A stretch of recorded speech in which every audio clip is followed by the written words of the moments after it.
Hi friends, ఎలా ఉన్నారు? అందరూ బాగున్నారా? ఓకే, ఇప్పుడు చాలా రోజుల తర్వాత యూట్యూబ్లో చేస్తున్నా.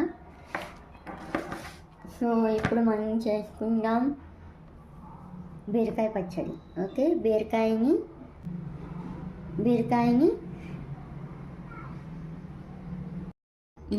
ఇలా సన్నగా ముక్కలు తయారు చేసుకోవాలి.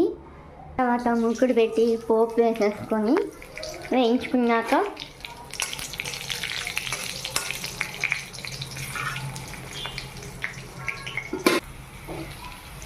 పోపు ఉండగానే ముక్కలు కూడా అందులో వేసి వేయించేసుకోవడం చాలా బెటర్. ఎందుకంటే ఆ పోపు టేస్ట్ బాగా పడుతుంది. దీనికి వేయించేసుకొని కాసేపు మూత పెట్టి మగ్గనిచ్చాక వావ్, చూడండి ముక్కలు ఎంత బాగా వేగాయో, బాగా మగ్గాయి కూడా. ఇప్పుడు స్టవ్ కట్టేసి ఇలా మిక్సీలోకి తీసేసుకున్నాక కాసేపు బాగా ఆరాక అప్పుడు మిక్సీ చేసేయటమే. నేను కాస్త చింతపండు కూడా వేసాను, ఎందుకంటే కొంచెం పులుపులా కూడా బాగుంటుంది, టేస్ట్ తగులుతుంది నోటికి అని.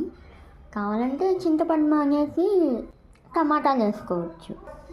ఉప్పు కూడా వేపేటప్పుడే వేసేసాను. నేను మరీ అంత మెత్తగా చేయలేదు, కాస్త బరకగా పెట్టాను.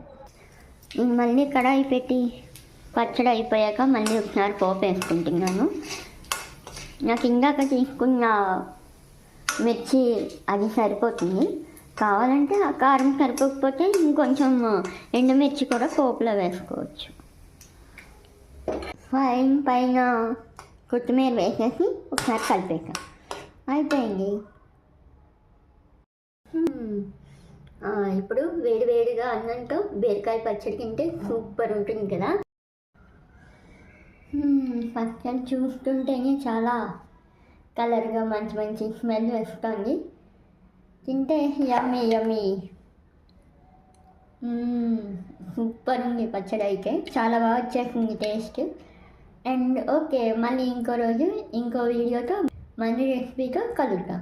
Okay, bye.